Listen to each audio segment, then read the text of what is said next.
It's that time of year again. A time when farmers are stirring up dust. And more dust. And still more dust. You get the picture. But when the dust settles, our focus shifts to squirrels. Hi, welcome to the shop. I'm here to talk to you today about squirrel hunting. Of course, you knew that because you clicked on the link, so evidently you want to know what I have to say about the subject. You're probably wondering, or you should be wondering, why you should listen to me, why my opinion matters.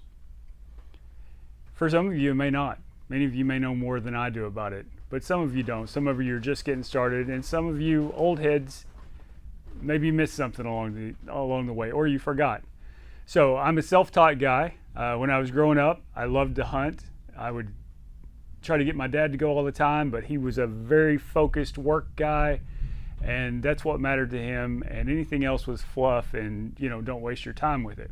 So I would sneak his gun and I would go. I don't recommend you do that, kids, but I would sneak his gun and I would go out in the woods and I would hunt. And later in life, I bought my own gun and I continued to hunt, and I learned along the way. You teach yourself how to do certain things, and you put a few squirrels in a bag and it reinforces what you think that you know.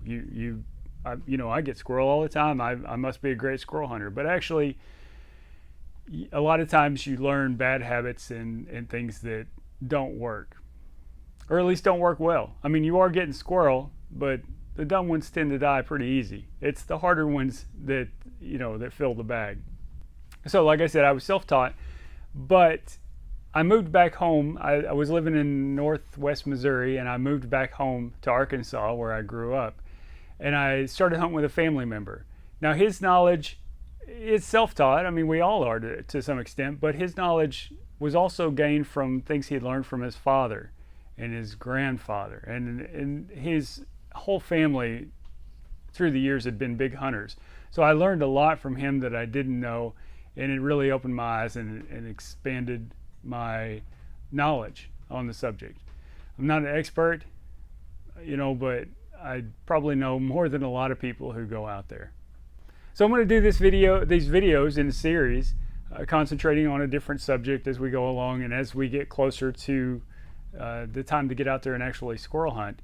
The squirrel season runs a long time here. I think it's probably only out of season a couple of months, but there are certain points of the year that are the best to get out there, and that's when I like to go, when the action is the most exciting. So I'll do series videos. I know the first one is going to be on zeroing your rifle, and matter of fact, I'm going to start that one right now. There's a lot more to it than you might think. So if it sounds like something you want to watch, follow along. If it doesn't sound like something you're interested in, get to stepping. Thanks for watching.